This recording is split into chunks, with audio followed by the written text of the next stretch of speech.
Hello and welcome to the inaugural episode of the Warmup. I am your host, Carlos Peterson. Sitting beside me we have Darby Hayes and Spencer Zumwalt. How's it going? How's everybody doing today? Good. Good. How are you? Okay. Doing okay. So what we're going to do right now is we're going to give it a little bit of introduction and then we'll get into the show. But we're going to start off with Spencer and we're going to hear a little bit about him and hear his background in sports. So basically, I'm mainly college football and NBA. I did follow NFL for a little bit, MLB kind of, but for the most part, Oklahoma Sooner fan and Dallas Maverick fan from Dallas, and that's basically just a little bit about my sports history, a little bit of background for that. Darby?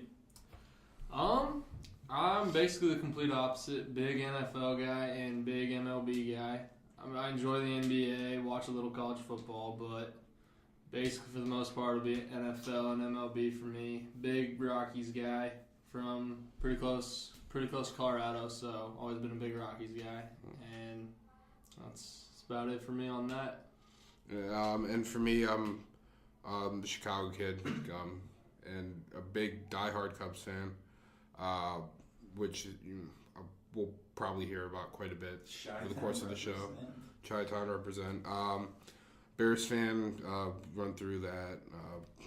A lot of disappointment generally in Chicago sports, but then grew up a big Florida Gator fan and watched a lot of that. And now here we are. We're all here at KU doing this podcast, and we're gonna try to make the most of the sports year, around the year round. At least what we can put into 1 week. I mean, so much happens in 1 week to the point where it's hard to follow every little thing that happens. But hopefully we can at least, sum up a good portion of it in a couple episodes here and there. So we're going to be trying to do twice a week to try and give our best takes about twice a week, and try to make sense of all the the cluster that, if you will, of sports. So we'll get right into it. We had an all-star game tonight. Mm-hmm.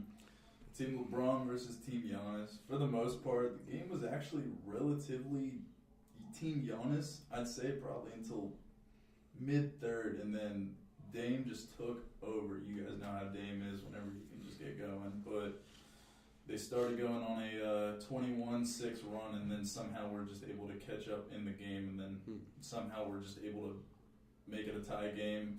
Eventually went back and forth right there, but then Team LeBron was able to just kind of propel over that and then just took over at the end. But KD won an MVP. I thought Dame should have won it. Dame had a good game. Yeah. Bron really not playing because of that groin. And then you also had just like some stellar plays, like the one from Steph to Giannis on the alley-oop, and then you had the Paul George crazy dunk. It was back-to-back possessions, actually. That was one of those crazy sequences. But overall, pretty good game. Great halftime show. Big-time Cole fan. But, it was just an enjoyable game. I know y'all didn't really watch much of it, but for the most part, I just think it was probably one of the better All-Star games from the past couple of years, because this year wasn't as scoring-based, but it was a little bit more flashy, I guess you could say. Mm-hmm. No, just a quick question for you guys. Do you think that some of it was enhanced by the fact that, this year we did get to see who they drafted and, we got to see the order in which they did and everything? Because that was, a big speculation last year. Oh, well, LeBron and, Steph were the two captains. Who did they pick first? And little things like that. Yeah, I think that it probably played a little bit into it, that everybody felt like they had something to prove, especially probably those guys picked on the lower half of the whole deal.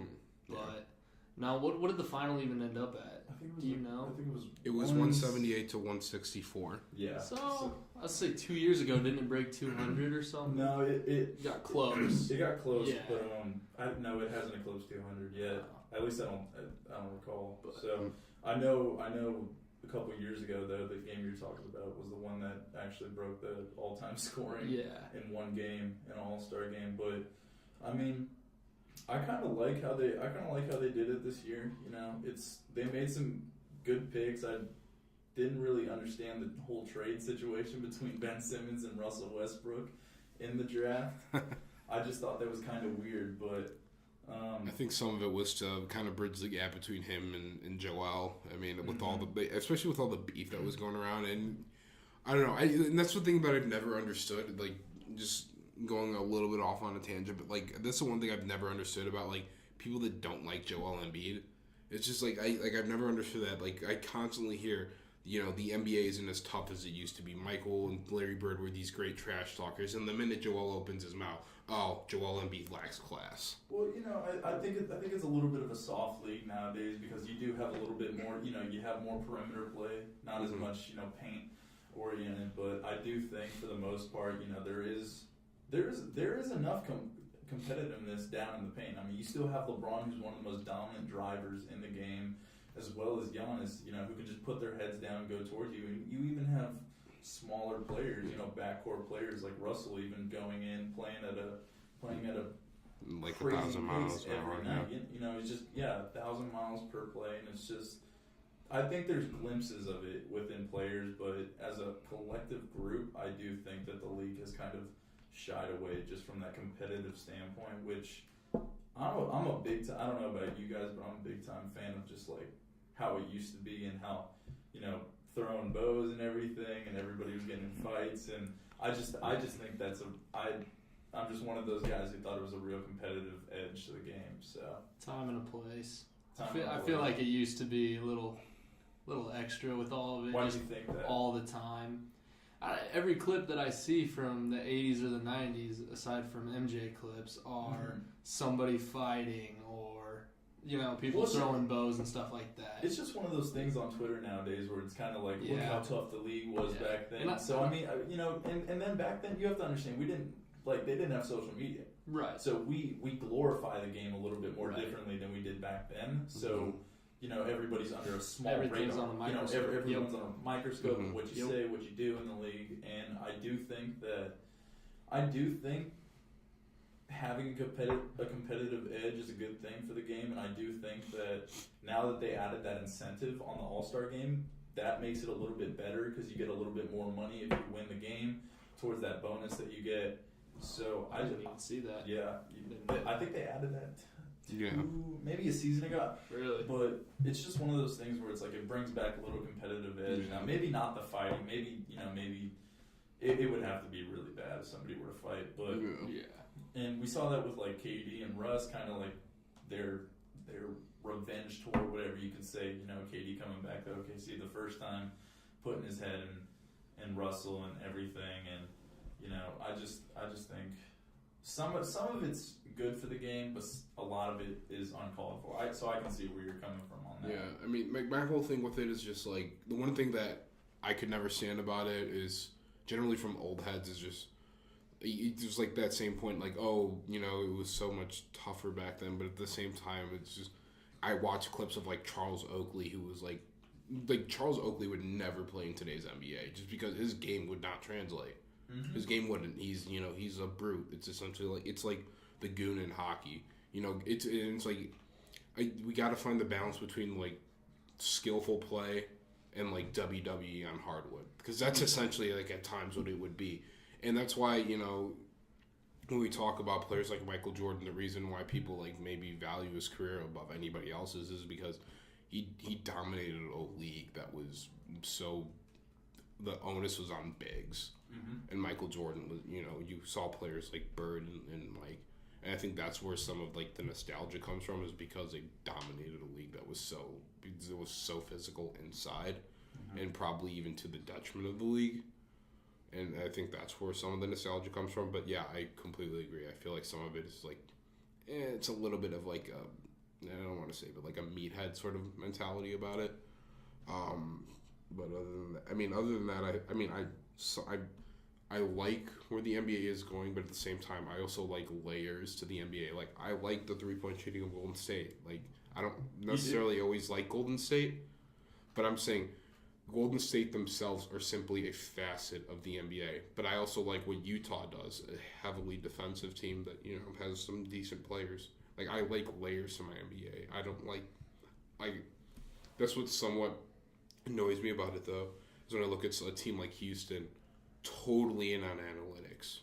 Daryl Morey is like the analytics guy in the NBA, but in almost to the detriment of his own team because we saw last year in the playoffs once Chris Paul was out, who was an analytic fiend, like analytic guys love Chris Paul. Once he was out, we saw they struggled. Harden's legs were shot. PJ Tucker wasn't hitting any threes. So I mean that's why it's nice to have layers in the NBA and understanding the balance between the two, like old and new school. Mm-hmm. So if you think that the 3-point era is good from what you're saying, I can see how because everything that happens to the game is meant to happen to the game because it's just how it was planned out. Yeah. This is what we're shaping towards. This is what we're conforming towards. What do you guys see in the future for the NBA in terms of because like you said you have teams like Utah who are heavily defensive, maybe not as great as shooters. You have Joe Ingles on the team. You have Donovan Mitchell who can score you points night in, night out. But I mean, you got to look at other teams like Boston. Brad Stevens over there, just great coaching. It seems like right now it seems like a very selfish style of play, kind of like I think it was Marcus Morris that said that. But he was basically like, I see a lot of guys playing for themselves right now. But at the end of the day, as a collective group, I do think that's a very team-oriented squad right there, as well as I kind of see that in San Antonio too. Yeah. San Antonio doesn't really have standout players or crazy players. They have DeMar DeRozan, LaMarcus Aldridge, but I feel like the coaching of that team, and that kind of goes back to old ways. Phil Jackson coaching the Lakers and the Bulls. Just great coaching mixed with great players, and I feel like Greg Popovich has been able to do that with Tim Duncan, Manu Ginobili, Tony Parker, and now DeMar DeRozan. Yeah. So, but to counter your point though, the Spurs dynasty. The Spurs dynasty, the Spurs are still really good right now. Like, they're gonna win 45 games ish, around there. But Tim Duncan took them to another level. So I mean, I think that's why I. So you're saying it's a player? Completely. Well, because I understand where you're coming from. Because where it's like at the end of the day, the player's the one getting the job done, and depending on how great of a player you are, you control the tempo in which the team plays and the kind of style. I'm saying if I were to put a percentage on it, I'd say 80% players, 20% coaching. All right. Like, Steph Curry and Klay Thompson were talented players under Mark Jackson, but Mark Jackson didn't fit what they did. Steve Kerr took them to a historic level. What's your perspective on that? Because I know you feel a way about kind of like the old school, new school type of thing. We've had a couple conversations about it. As far as the league changing one way or the other, I don't think there's any real chance that the league goes back to like it was. You guys were talking about the Spurs and the Jazz, teams like that are like bubble teams. They're good, they're above average, but you can't have a realistic conversation about them competing for a title because they don't have those shooters. In this era. And I feel like it's going to continue that way, and teams like that are going to get tired of it, and they're going to go and buy their shooters, find the next Steph Curry, stuff like that, instead of teams like the Warriors, the Rockets when they were shooting crazy, even the Sixers now, the Celtics.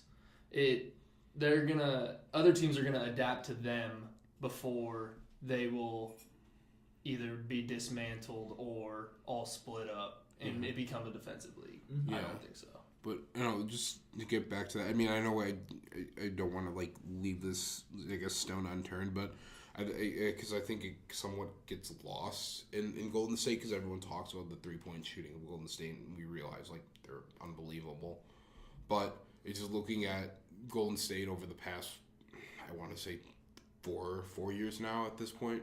Yeah, it'd be about 4 years. They're a top 3 defensive team consistently. Especially with KD actually improving his defense after the 2017 season. Yeah, and they've been incredible every year, and especially because we talk about great players buying in and I think the Golden State, in terms of like they're the greatest team to ever like have all these players buy in, and we talk about the value of each player. Where it's like Draymond. I mean, as much as Draymond gets ragged on, I'm not the biggest Draymond guy, but Draymond's the best help defender I've ever seen outside of LeBron. Like, just the little things that they do, and watching that, and I think that's what's going to be lost right now because everyone's saying, oh, it's 2 3-point happy, or there's way too much offense. Golden State's consistently one of the best defenses in the NBA. Like, they're probably the best defense of the past 5 years. So, kind of to refute that, you don't think, because we've seen the team without KD, we've seen the team without Steph, we've seen the team without Draymond, we've seen the team without Clay. I feel like the biggest impact on that team when someone's not there is Steph. Yep. In terms of defense, I don't think it's defensive. That's the problem. That's the void they need to fill whenever Steph's gone. Because I feel like the defense is not really Steph oriented. It's not. No, Steph kind of plays the top of the point. He's just that guy who can just light it up. Get those third quarters are just his time to shine. Yeah. Kind of pull out on stretches and everything, and just get that team in front and make sure they get to the end. But I just feel like Steph is kind of the main head of that team. I feel like it's not so much just a perspective of like defense or something. I feel like it's that player. I feel like Steph is that guy who's their core leader, and while the defense may be that good, I feel like losing someone like that is just more important to the team, or more impactful on the team. Yeah. You can argue that Kevin's probably the best player on that team. No, I mean, but it's always been Steph's team. Yeah. No matter what. It's just always mentally. been his team. Exactly. Yeah. Mentally, in the locker room, things like that. Exactly. And that was a big topic, too, whenever KD initially signed if with it them. was going to change. They were like, because now you're bringing on a top 3 player. At the time, Kawhi was being talked about as, is he even passing LeBron? But I feel like when he joined, everybody kind of conformed around him, and that's just the beauty of Steph and Clay. Steph and Clay can somehow still work in their offense while also keeping around Kevin and have it be effective. So I don't know how they did it. I don't know how all the greeds put aside and everything, but I do think it's just one of the, and before we change topics, I just really feel like that's just one of those things that needs to be said, because we're sitting here talking about 3-point, how it's changed the league, and defense not being as big of a factor. I feel like at the end of the day, the 3-point is a great thing, but there's just certain core values within there that like going back to my point about the Spurs. I think great, and Brad Stevens too with the Celtics. I just think great coaching is mixed with great players is just one of those great things. And kind of like you talked about with Steve Kerr, it didn't really work out with Mark Jackson when he was there. They made it to the second round, got bounced, and then looked like they could be good, but they weren't there. Because they went to a Game 7 with the Clippers right before Mark Jackson fired. And it's not to say that Mark Jackson isn't a good coach, because I think Mark Jackson's a really good coach. In fact, I actually really want the Bulls to hire him, but I mean, obviously that's a totally different story for a different day. But I just think that sometimes you need the right personality for the right guy, and Steve Kerr is the perfect coach for, I guess, today's NBA. He's great interpersonally. He's great, handling his players. He understands. He's an unbelievable basketball mind. He understands, I guess, how to work with a 3-point shooter. I guess that's probably not the right way to phrase it, but he understands I guess how important it's going to be for his, when he got there, how important it was going to be to let both, his all-time shooters and Clay and Steph to really flourish. And I think that's been important since, well, at least for Golden State in the NBA since then. But I guess moving on to another topic here, we're going to stay here in the NBA. Dell Demps was recently fired as of last week. There's been a lot of speculation as to why that happened. And, it's been well documented. He was the GM that wouldn't trade AD to LA. And now it's going to be a question of whether or not that came from the top. But, I'm going to open the floor to you guys, but it's this is not the week for for the Pelicans. No, not at all. I think it, like you said, there's been a lot of speculation on why he got fired. I think it is kind of everything as a collective, and then the way he botched Anthony Davis, the way he botched the trade so bad that the Lakers offered Kuzma, Ingram, Ball. Entire starting lineup. Yeah. Zubik. Oh, okay, I just want to interject something just because everyone's like everyone now since Demps has been fired is he offered you a starting lineup. Why didn't you just take it? But at the same time, I'm thinking not everybody values players in the same light that the fans going to. And, there's a lot of factors into why they might not have made the trade. Brandon Ingram could be a nice player, but he hasn't shown how great he really. I mean, he's had flashes, but it's not Brandon Ingram. When I see him, I don't see surefire star. I don't see that. Yeah. Kuzma is a dog. He's going to be a really good player, and I think he's the perfect guy to be that third for LeBron. And when Lonzo Ball. There's no guarantee Lonzo Ball can be a very quality NBA player. I really like Lonzo Ball. And then Josh Hart, who's going to be a really nice support player. But it's like not every one of those players is going to be a surefire cornerstone for New Orleans, and that's what they wanted. And I don't blame them. You're giving up Anthony Davis. But so I think that deal, including two first-round picks, this year's and next year's, what better deal are they going to get? Even in the summer, people are saying that Boston's going to offer him Jason Tatum and LaMarcus Smart and somebody else, Jaylen Brown. I think Boston is really they're risking a lot because at the end of this summer or the off season for them, they could easily not have anybody. Kyrie could leave, which apparently is a very high possibility right now. Especially if they don't make the finals. If with this team, if you don't make the finals, anything less than the finals is probably a failure. And in Kyrie's eyes, that's all he's going for right now. And especially because LeBron left the East, it's very wide open right now. Yeah. And I know there's a lot of competition now, and everybody's questioning oh, it's the Bucks, oh, it's the Raptors. I do think the Celtics can come out, but right now I'd still stick with the Raptors. But I just think that the Celtics right now are under a lot of scrutiny, and I do think that at the end of the season they could just easily end up with nobody because who's to say Anthony Davis doesn't want to go there? I mean, because they can trade him to whoever they want because it's their deal, but. I don't put much value into his comment yesterday. I think it was the 29. Yeah. I never said that. All 29 teams are on my list. You're telling me right now that the Atlanta Hawks have a chance at you? Exactly. I mean, Trae Young's look pretty good. Oh my god! But I'm an Oklahoma guy, and I don't even agree with that, man. But one of the things that I look at and I see the Anthony Davis situation, and just from the perspective of New Orleans, they were right in waiting. There was nothing to gain by making the deal now. If you make the deal now, you rush. You don't want to. You don't want to, for lack of a better term, you don't want to get played in the situation. But the fact that, I hear reports, they were waiting on a team like Boston, where Danny Ainge, in every single major trade he's ever made, has won that trade. It's been obvious. He's won the trades that he's made. So when I see something like that, I would think Boston isn't exactly the team that I would wait on. But, I mean, there are other teams that have emerged since then. An interesting one that I heard was the Clippers. And Anthony Davis is similar to what Kawhi was saying last year. Kawhi said he wanted to be in LA.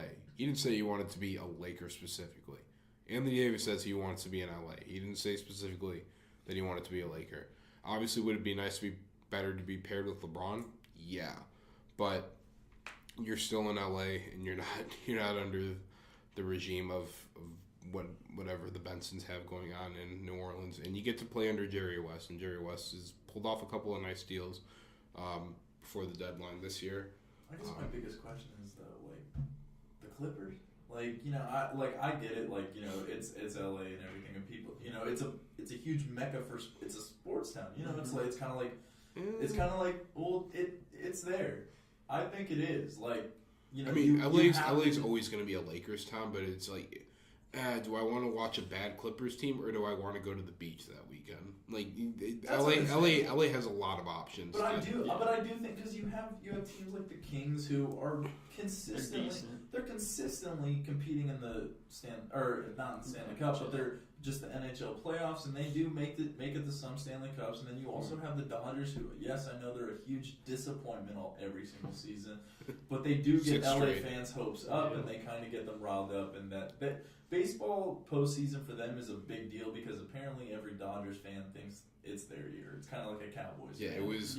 But I mean, I thought it was the Cubs' year every year until 2016. So I mean, but like in a way, I do picture LA as kind of it's on a much smaller scale, but it's kind of like a New York. New York is a big sports town, and it brings in a lot of revenue because of sports. And in a way, Dallas is that kind of just. Like I said, on a much smaller scale, because Dallas is not to be compared with New York.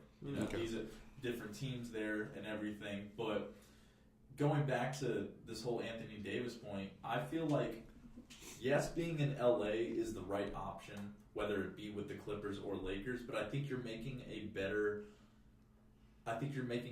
career decision going to the Lakers because you have to understand next season. Say you do get traded, and it's LeBron's second year there. He has, 3 years there? Yeah, he has a 4-year deal. contract, but he's got 3 years left on there. So, yeah. And say Anthony signs a 5-year extension with them. He takes the team over, kind of transition from LeBron into the Anthony Davis era. Who's to say they don't pick up a couple players here and there? Sure. You're continuing the Lakers tradition, and therefore you feel like you're actually a part of it, which is much more rich in LA than I'd say probably being on the Clippers, and who just traded for Tobias Harris, traded Tobias Harris. Yeah. So, which great pickup by the 76ers too. Yeah. Before the deadline, but I just think if you go to LA, the Lakers are the right choice. Yeah. But at the end of the day. It's New Orleans' decision. Yeah. And if you're the front office, I guess last point on that, if you're in the front office, are you respecting his wishes to the point of he gives you a list of 5 teams, you're making sure he ends up on one of those 5 teams? Heck no. Or you're taking the best deal possible? No, I wouldn't expect a player to make the same decision. Like in free agency, the player can make a decision for himself. The franchise can make a decision for themselves. Okay. You got to do what's best for you. That goes for the same with the franchise. Boston probably, like if we're speaking realistically, Boston probably offers the most enticing offer. If they include Tatum. See, I feel like they're not giving up Tatum. I honestly do not believe they'll give up Tatum. Well, the only reason I agree with you on that is because I think Kyrie's gone. Yeah, that's what I'm saying, and that's why that's the biggest factor. If Kyrie's gone, no way. Yeah, you don't give up Tatum, and here's my thing is. The really big player to me in this is going to be the Knicks. You have to consider the Knicks because if let's say they do end up with the number 1 pick, you trade that because Anthony Davis doesn't want to be in New Orleans. You trade him then to New Orleans, and the number 1 pick, which is essentially Zion Williams at this point. I guess Zion falls off the face of the earth. You give him that. You get Anthony Davis. New York's a big market. You get Kyrie Irving, who there's still speculation as to whether or not he still wants to go to New York, but that's his hometown. Do you believe that? What are you supposed to believe? I don't know at this what point? to believe with Kyrie. Exactly. I don't like it. Yeah, exactly. I don't like it. I'm done listening to what Kyrie says. And don't get me wrong, I like Kyrie. I like Kyrie. I've had my differences with Kyrie, but I think you get Kyrie. And I know I don't want to sound like the guy that's like, oh, the Knicks are in play for this free agent, and I know that's like a big thing every year. The Knicks are always in play for every free agent. Yeah. But getting a guy like Anthony Davis, that's enticing. You get Kyrie, and now you get KD. I know it's far fetched, and I know it's like stereotypical like. You know what? At this point, I could. They only have room for 2. No, because you got to think about it. KD took a pay cut just to be with the Warriors. He's done doing that. You think? Yeah. Yeah, that's what I'm saying. Oh, but- yeah. but I'm If KD saying- leaves Golden State, You don't he's think done he with the wants to big ring cat. chase anymore after he leaves Golden State? Because if he wants to ring chase, If he's just gonna and ring Anthony- chase, why would he leave? Why would he leave Because- Oakland, wherever he wants to stay there because from? Why would he leave? Because somebody's got to leave, and I don't Yeah. think that team next season is going to be dominant. I think they're going to be a good. I think they're going to be a good NBA team, but they're kind of. I think they're going to be on the same level as, say, I don't think they will though. Here's the thing, I think we can all agree Draymond's played like crap lately. Yeah. He's played himself out of a max deal. You can give KD big money. You can give KD, Steph, and Clay big money, and then Draymond's gonna have to figure it out. If they lose Draymond, they'll still be a great team. You think? Yeah, they'd still be a great team. Draymond Green is an unbelievable player, but he's dependent on the fact that he doesn't have really a large burden on the offensive end of the floor. Draymond Green can be a good offensive player. His 32 points in Game 7 in 2016 would Yeah. say differently. And then what did LeBron have? Like 27, like 10 It and was 10. like 26. Yeah, it was somewhere around there. But Yeah. But no, I hear what you're saying. Like, Yeah. I mean, realistically though, who do you think snags Anthony Davis? Say it's a trade. Say he gets traded during this offseason. It's not free agents. It's way too hard to say. You think? You Yeah, think there's so many It could be- factors. It could be somebody out of left field that has one of those top 3 picks Yeah, and that's why that just offers him something crazy. I think realistically, if it's going to be a team at the top of the draft, it's nobody but New York. New York is desperate for a star. I really the like Bulls those. have a chance. Oh, because that's okay. All right, let's go. All right, Gar Forman and John that is the worst front office. That is the worst front office in the NBA. When the Kings blow you out in your house and tell you that is the worst organization in basketball, you got issues, okay? Anthony Davis does not want to come to Chicago. Chicago is a great city. It's arguably the best city in the country if you want to be an athlete. We have, great nightlife, great party scene, great food. The people are great. Generally, we have good front offices. Wait, the people are great? You see what they did to Steve Bartman? What do you mean the people are great? They shunned that man. That man can't walk the streets of Chicago. Don't stick your hands out. Anyway, but Anthony Davis he doesn't. I don't blame him. It's the worst front office arguably in sports. It's awful. There's no accountability. Why would Anthony Davis want to play for that? Anyway, I think Phil Jackson leading the charge in New York was probably one of the worst front offices I've ever seen. Garpax is worse. You think? Garpax is worse. Outside of one of the luckiest draws in the history of the NBA lottery, Garpax has a horrible track record. Mm-hmm. They got Joakim Noah. They outside of the Derrick Rose draft pick, the one claim to fame that they've had in the past 10 years is drafting Jimmy Butler at 30. That's it. Yeah. Taj Gibson was a role player. He was a high level role player. I mean, you look at them now. Who are the players that are really striving? I mean, you can really only say Jimmy Butler, but then Derrick's had a great season. This is coming back. This is a great. I really enjoy what I'm seeing from Derrick this season because of just his entire story and just what he's been through. Same. So, but I mean, I just think as a whole, those 2 max contracts in New York right now are really enticing. Yeah. If you're a top brand player and you're a top tier player, really wanting to stack money while also having a realistic chance at a good playoff run. Maybe the Knicks aren't going for finals next season, but they're definitely going for second round, Eastern Conference Finals. Or you say screw it, keep Zion. Let's say you entice Kyrie to come to New York. Zion looks like he's going to be a pretty quality player. You think he can really turn quickly into something like that? Yeah, and then maybe you get the second max spot. I'm not saying they're going to get him, but Kyrie gets on the phone and say, "Hey, come to New York, rebuild your legacy." I mean, there's different factors into what can happen. That's why I'm saying it's so hard to predict right now what's going to happen because there's so many factors going into the summer. If you get Kyrie and AD or Kevin, tell me, and they get to keep the first overall pick. They wouldn't need to give it up for AD. Okay, so if they get KD, Kyrie, and then have their number 1 pick, tell me why they're not one of the top 2 teams in the East. I think they're the I best team think in the they league. beat Boston. They're the best team in the league. You know why we can't say They're the best team in the league. Really? If they get KD, yeah, KD is at this point. He's the reason why Golden State's like unbeatable. That is, I agree with that. You don't. You see the big problem with this right now, though. None of it has happened. So right now, at the end of this offseason, the Knicks could just be the Knicks.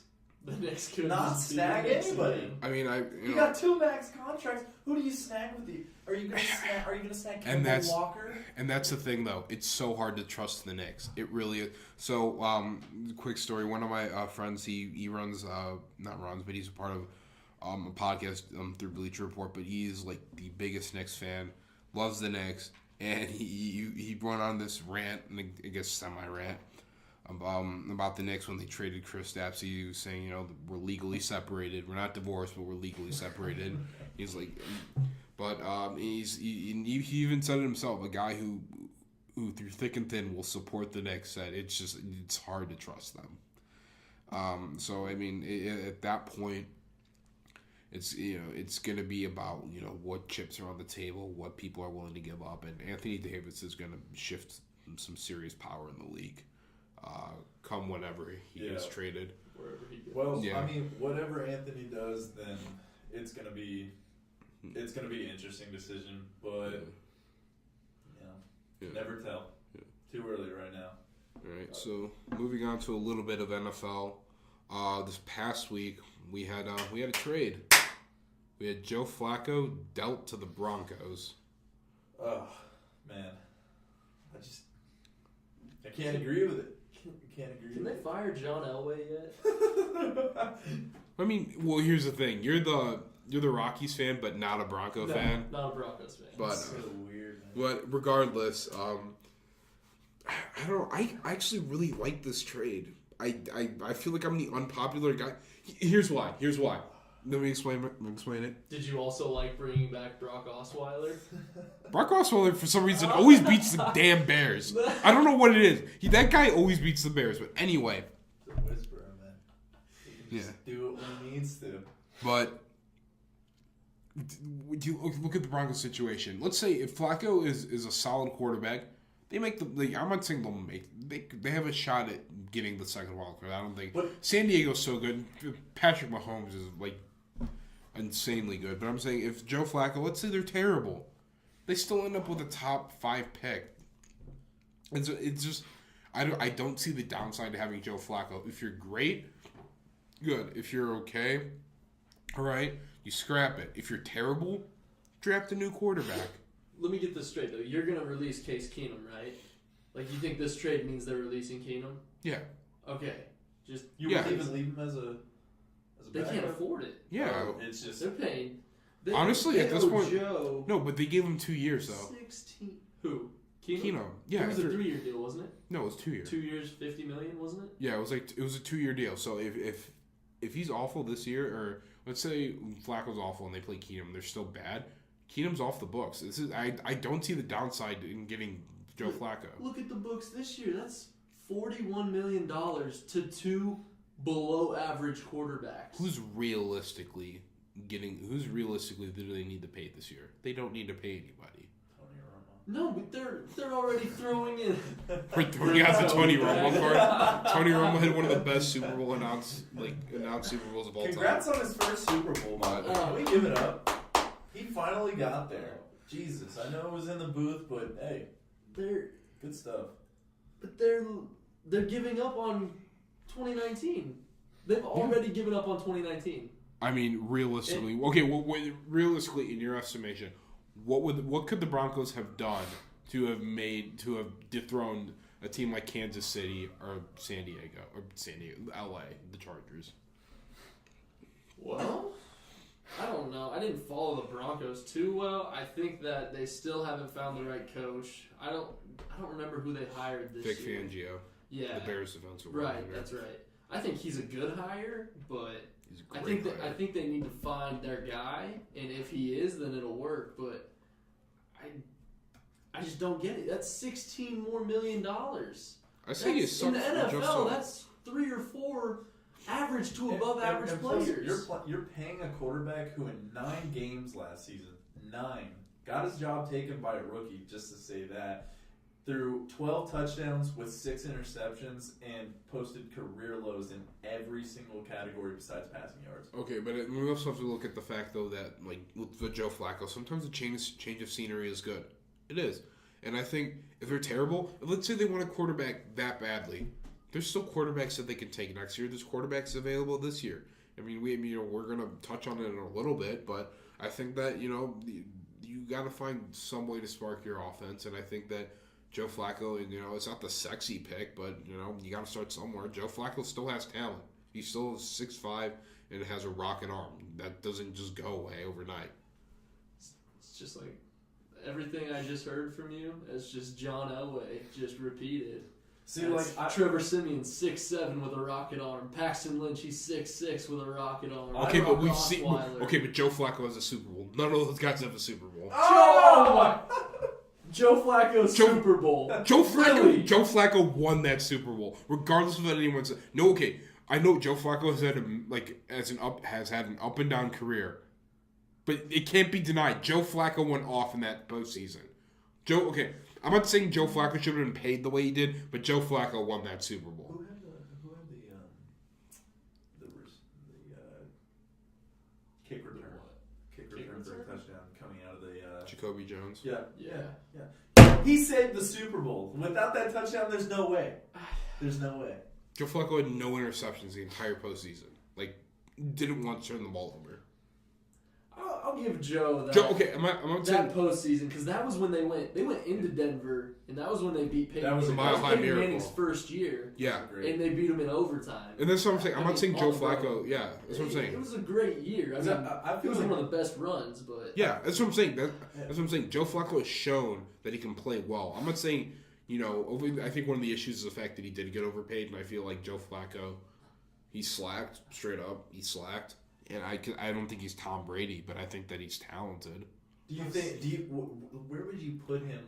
Give me from 1 to how many teams? 32. I think he's in 20. I think he's in the 20 to 25 range. Early 20s. All right. Yeah. So I mean, at his best at this point. I'm going to take your word over mine because I just haven't been paying attention to how well he's been or how little he's been playing at this point, but. I just know that over the last couple of years, Joe's name really has not been a factor, and it probably is because the Ravens just can't really do anything. It felt like their whole defense kind of retired at once, though. Too. It felt like they lost a lot of help. I mean, Suggs he hasn't been the same since Ray Lewis left, since he retired. Suggs had a solid year last year, though. He's good. This one's he's going to be solid. Is Doomerville still there? Elvis Doomerville? No, he's not. No. Yeah, but you have to look at him, and then they still have really good players on that defense. So you have Matthew Judon, C.J. Mosley's an absolute monster. You have Marlon Humphrey, Jimmy Smith. How do you think John's going to do with being able to coach a new brand of football? Because when you recruit someone like him to come in and be your starting quarterback and actually take over the offense, you're transitioning into it's all I won't say RPO because not a lot of teams in the NFL do RPO. No, they run RPO all the time. You think? Yeah. Who? I see Kansas City, LA, Chicago. Chicago. That's what a lot of coaches are doing now. They're going to hire the offensive wizard and they're going to run a lot of stuff with their young quarterback and RPOs. Mitchell Trubisky lived and died by RPOs last year. So I think that's a factor. Great year, by the way. Yeah. Great year. Yeah. Could have been better, but no, I just think don't hit the upright next time. I agree. Trust me, I agree with you. Maybe they make a run. I wish. One of the things that I see with Baltimore is the one thing I love about John Harbaugh is John Harbaugh as a coach is a great delegator, and I think that's comes from his special teams background. Is that he's able to delegate to his coordinators, and they've had a couple of rough patches. Some of that had to do with drafting guys just being hurt, and obviously the Ray Lewis retirement. But I think that they can just help Lamar Jackson along, I think that they can be a really, really good team. Because I honestly think Pittsburgh's on the downswing. So you think Joe Flacco's, just kind of going back to him as a player himself, you think that more of his decline lately has been because of maybe the team around him in comparison to? I think it's a little bit of both. Yeah, I think Joe Flacco, I think there's an element of the fact that he's not the guy. He's not the first to get there, and he's not the last to leave. He's not that guy. Yeah. I think that's a little bit of a factor. He's unbelievably talented. I mean, I like Joe Flacco, the talent, but it's going to be a matter of getting players around him and understanding he's not going to be the guy that's going to win you game.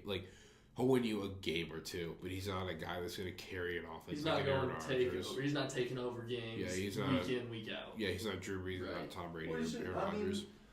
Nick Foles. Kind of touching on the. Shut up, man. Kind of touching on the whatever you're saying about Joe Flacco and that postseason run. We took Joe Flacco for granted because he was easily a top 5 quarterback at one point, and then just kind of felt. No, I can't agree with that. I would say so. That during that run, that 1 year, yeah, he was a top 5 quarterback that year, but no, but he was consistent. 3 years around that. The year before, the year they won, and the year he was after. Consistently posting good stats. He was a pretty good part in the offense. I mean, of course, when you're a quarterback, you probably need to be the most. I mean, but look at that defense though. The defense. Ray Rice was really good at the time. They had Anquan Bolden, who would get him every single third down if he needed it. I mean, they had players around him. Torrey Smith was on that team, a young Torrey Smith. Yeah, who was a burner. Mm-hmm. I mean, Jacoby Jones too. Greatest game by Torrey ever was the one after his brother died. Yeah, I think where he against the Patriots. Was it his brother? Yeah, was it against the Patriots? Yeah, I think it was 150 yards receiving or something. Yeah. Touchdown on the first drive. That's right. That's a great game, but I just think Joe's era in Denver is kind of one of those endpoints. Just one of those we're here. We're kind of like you said in the beginning, Carlos. The change of scenery may be good for him, but when has a change of scenery ever been good for a quarterback on his last leg? Oh, here's my thing. It's just I think that he'll be put in position to be successful, and I'm not even saying it's a surefire thing. He could very well just fall flat on his face. That would be good for Denver because they get a high draft pick. In the same state, on the same organization, on the same franchise. You had Peyton Manning, who just came off of that neck surgery, and that was a great way to re-image yourself, come back, and still be an efficient quarterback. Joe Flacco ain't Peyton Manning. Comparison's there. Don't get me wrong. No, I didn't look at it like that. You know where I'm coming from on this because I'm saying we're talking about because you said you posed the question. You were just who on the last leg of their career who's been able who's been able to actually come back from negative statements about them or just about their game. I think Peyton Manning was one of those people, and I'm not putting Joe Flacco on the same pedestal as Peyton Manning. Peyton Manning is a GOAT, but he's, I do think that there are some instances where you can go to a new team and somehow, some way, just re-image your game. But the only leg I'll still stand on with my argument at that was that Peyton didn't have a bad year before he got hurt.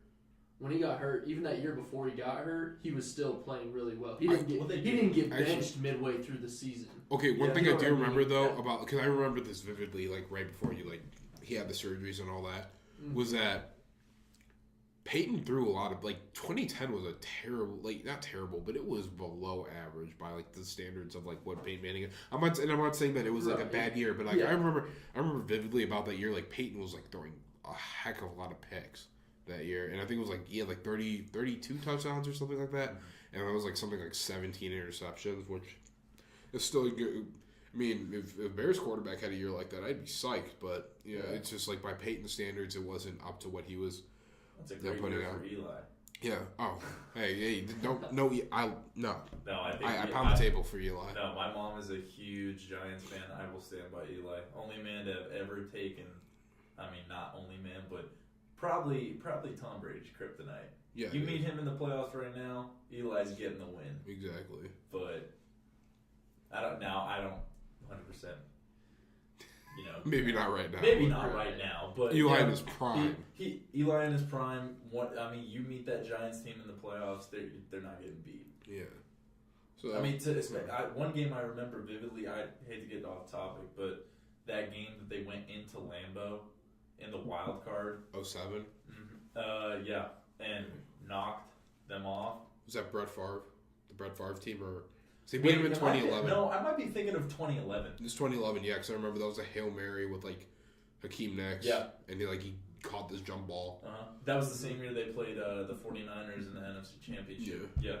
I was ticked about that year because the Saints should have won. But just to end the conversation about Joe, though, what grade are you giving the Broncos on this trade? They gave up a middle round pick. You don't know if it's a third. Yeah, I give them a B just because they gave up next to nothing for him. I'd probably say a C plus B. In between there. So yeah, I'm more in the C. C-ish rate. Yeah, it's just one of the. Maybe an incomplete. It's one. I don't think it's gonna affect too much. Yeah, it's just one of those things where it's like it's not gonna be a surefire thing, so you just kind of have to see how it plays out. But, yeah. I mean, big time news for quarterbacks. This week. We had Kyler Murray come out and declare for the draft. He's sticking to football right now. We'll see what it is a few years down the road. We've seen guys in the past, flip around a little bit. But the money is in football. Well, it's in baseball, but more so, stardom is in football. And Kyler Murray looks like he's gonna choose that star life. I'm gonna take this over. Big time Oklahoma guy. He played quarterback at my high school. You want to say we'll set this one? Allen High School. I'm gonna take this one over, boys. Where's that again? Don't worry about it. I do got one question before you go off for next 30 minutes. Yeah. Where do you want him to get drafted? If he doesn't go 1 to the Cardinals, he'll probably go 13th around there.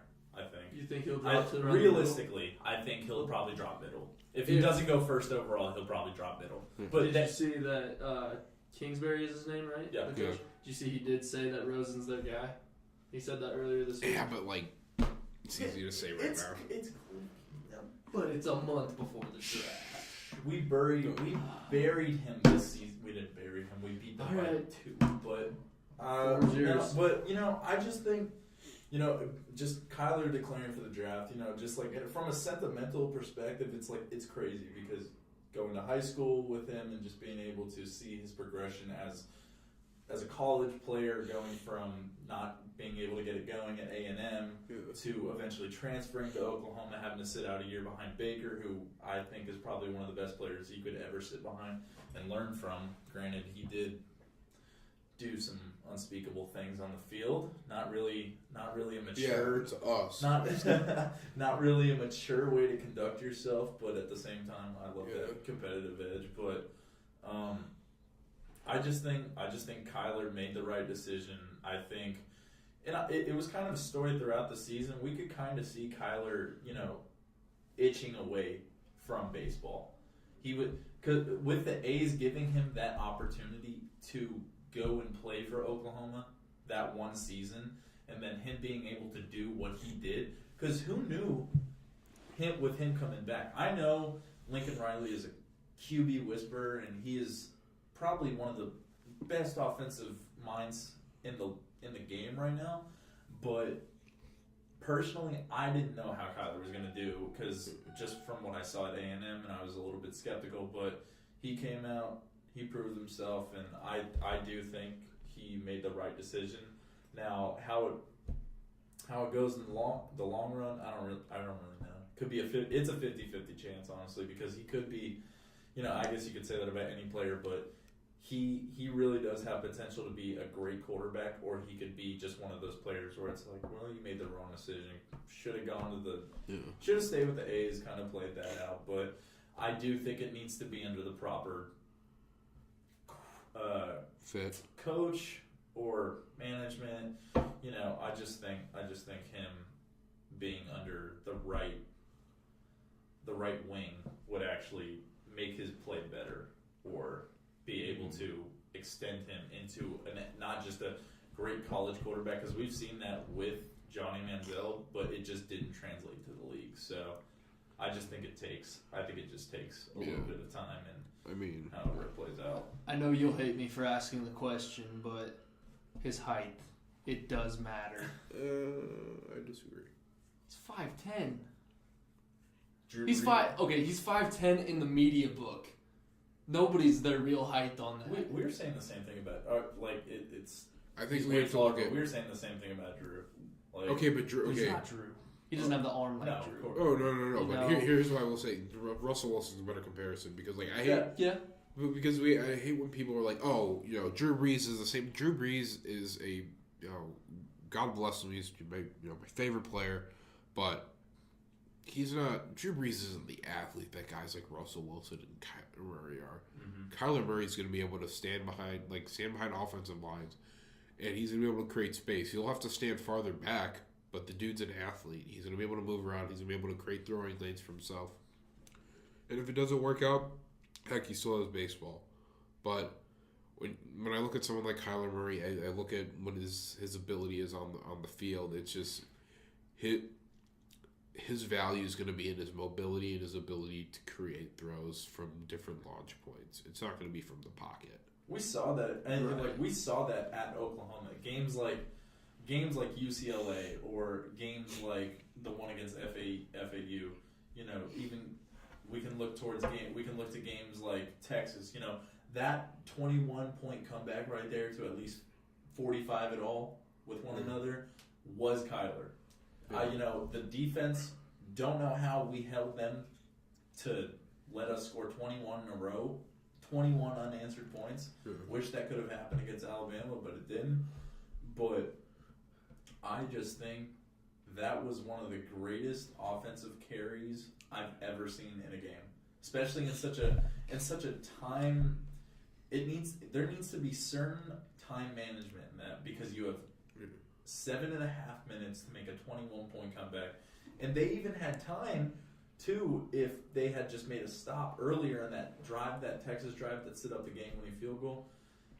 If you get a stop there, you have a minute 30 or something like that. You almost have a minute to go down and score, and Lord knows they only needed 20 seconds to score. Exactly. Mm. So I just think, and that goes back to the defense being so poor at Oklahoma. And I think if they had won that game, we would have really seen Kyler and just been like, wow, like that was one of the greatest performances of all time. Yeah. And people still did, but it wasn't a win. More so, people looked at it like, is this just going to be another season for Oklahoma? Is this just is this their Oklahoma is just, especially with the rise of Alabama, Oklahoma Kyler was great. When I see Oklahoma, I just, and this is no offense to the Oklahoma fan base, but I always see Oklahoma come up short.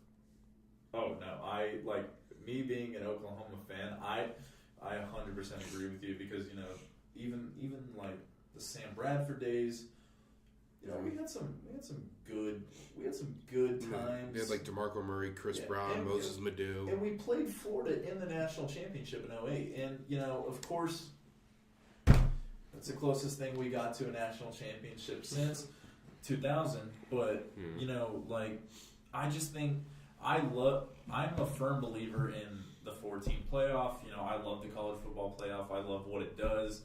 Although we've lost to Clemson in the Orange Bowl in 2015. You lost to an all-time player, Deshaun Watson, though. Yeah, so, we got blown out. It doesn't even matter. That was the worst game we ever played. But, and then, we take a break and we play Auburn in the Sugar Bowl, and then go back. The next year, we're second seed. We play Georgia, which I think if we had defenses both years, we should be back-to-back. I just think that's how it should have been. Mhm. I think if we win against Georgia, we beat Alabama. If we had a better defense this year, I don't think anybody was just stopping our offense. I really don't. And I know you could look at scary good. Clemson. No, Clemson. I mean, That when team I was out of looked at them, hand. when I looked at them play that game, I was like, Yeah. this is ridiculous. Uh-huh. Like Trevor Lawrence was pinpointing passes. His receivers were making great plays, great catches, and just the defense seemed a little bit more excited to actually play. Maybe that's who the Broncos will draft in 2021. That's what I'm saying. You'll suck. Yeah, suck and get Trevor They'll Lawrence. still be a It's top a 5 pick cycle. by It's then. a cycle. So I guess just to reel back to Kyler, then I'll just give like the last thoughts. Where do you guys think he's the best fit, like specifically team wise?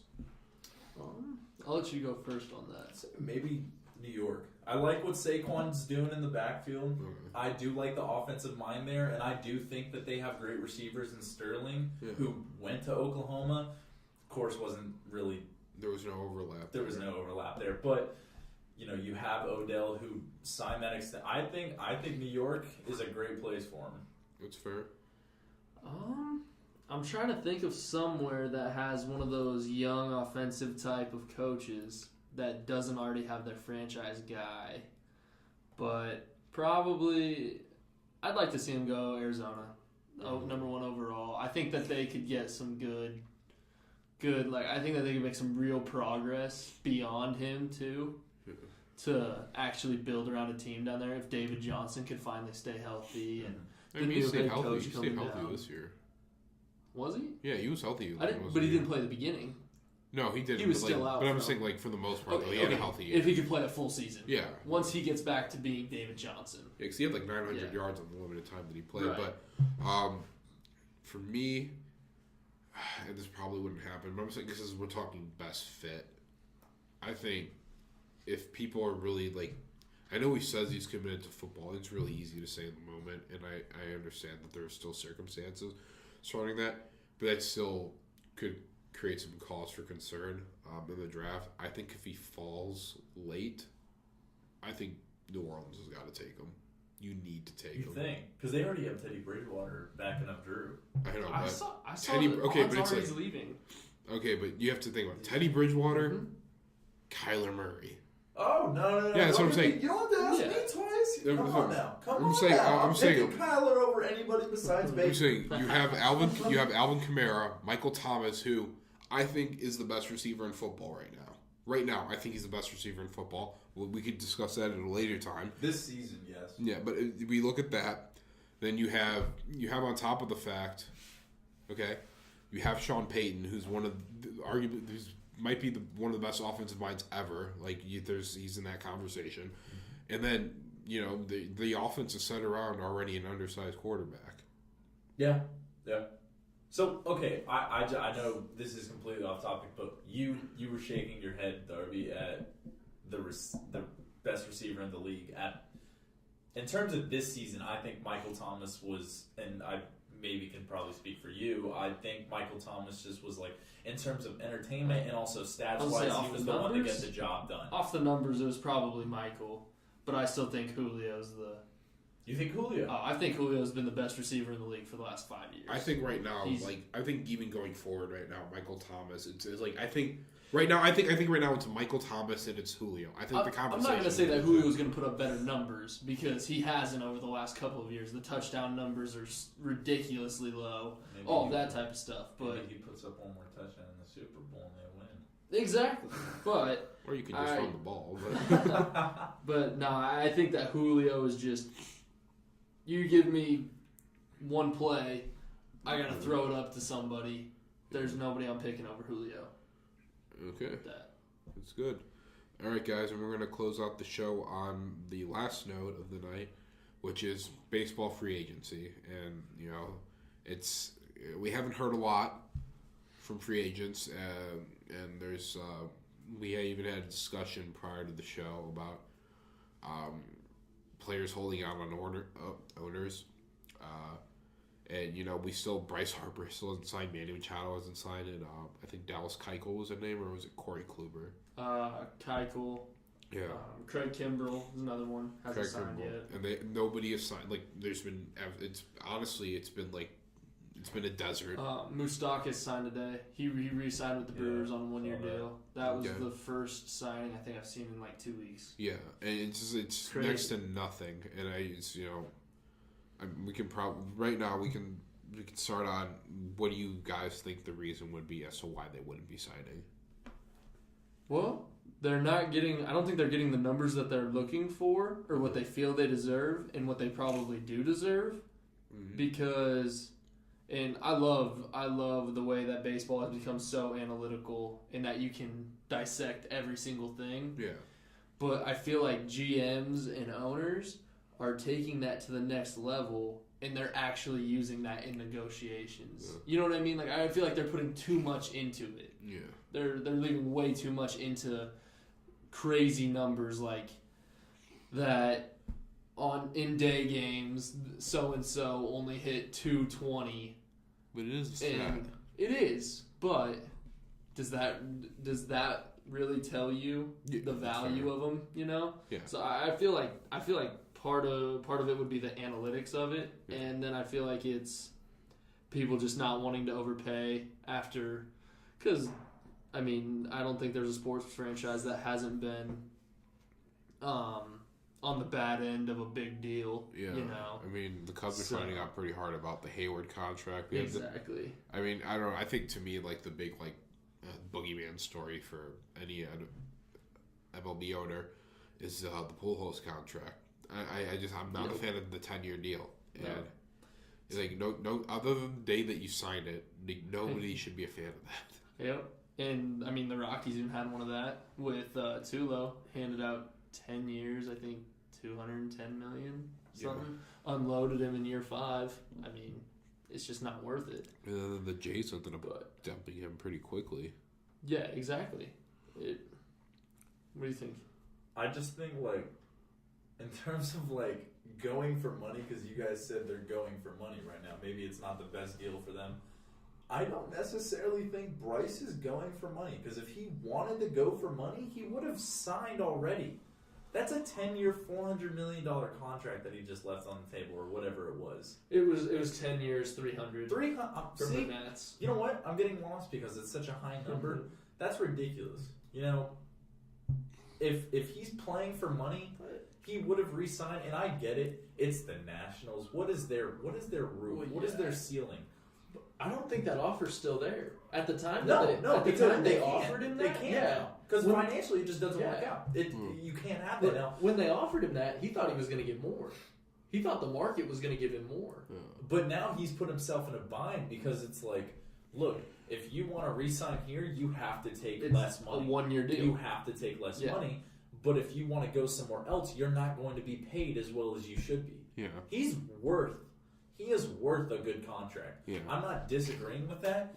I just think that Bryce needs to look at it, and I've been seeing teams like the Giants, the Cubs, and I'm just like, what's the best option for him to win a World Series? What is the best option for him to actually? I think right now it's the Phillies.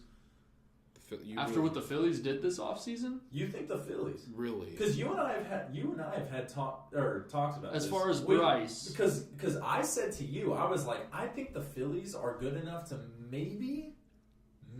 Okay, let me change that. But if he wants to sign a long-term deal still and have a chance to win a pennant, then I think it's the Phillies at this point. Yeah. If he wants to sign a 1-year deal and have a best chance of winning a pennant, then I think it's go back to Washington after they brought in Patrick Corbin.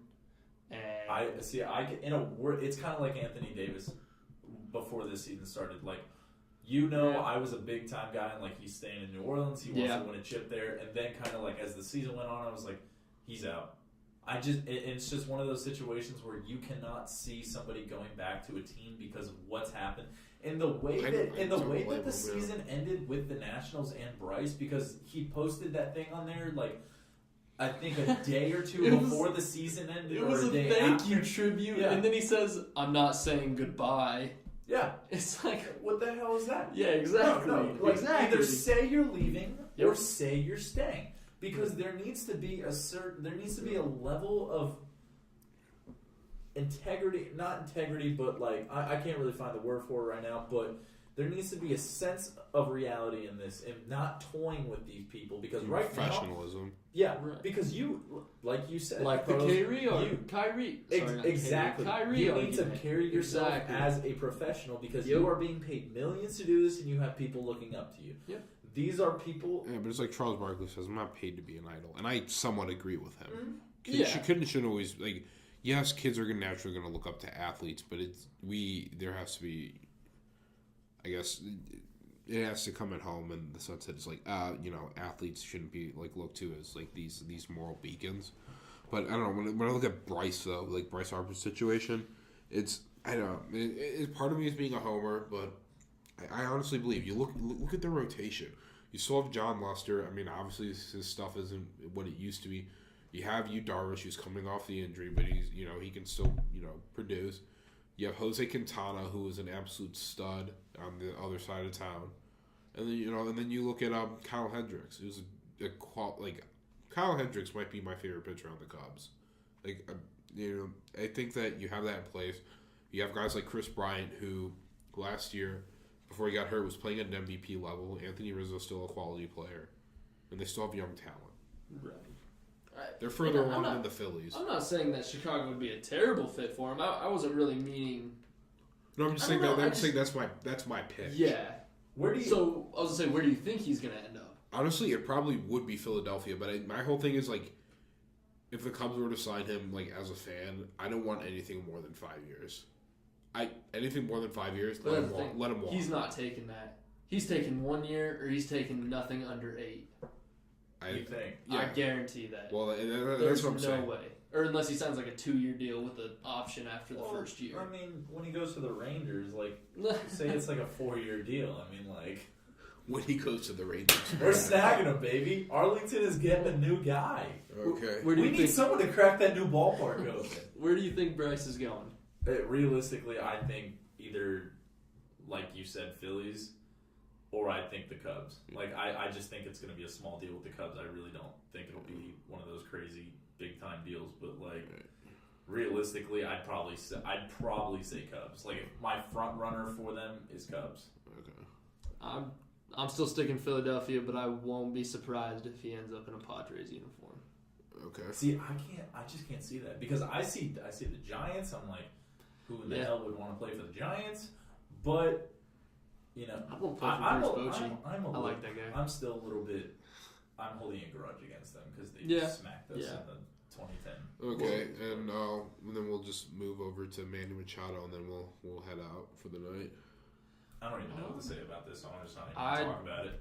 The Yankees offered him 7 years, $210 million. They're just throwing out money. $220. They got money to burn. Oh yeah, they offered him that. I know the White Sox offered him 7 years. I think 180 or 190. He's not taking that. He's met with the Padres twice. He's meeting with them again this week. Yeah. I mean, I really don't know. Yeah, I really don't know what to say about Manny. I'm not a big fan. I don't like him. He's good. In terms of the player he is. He's good.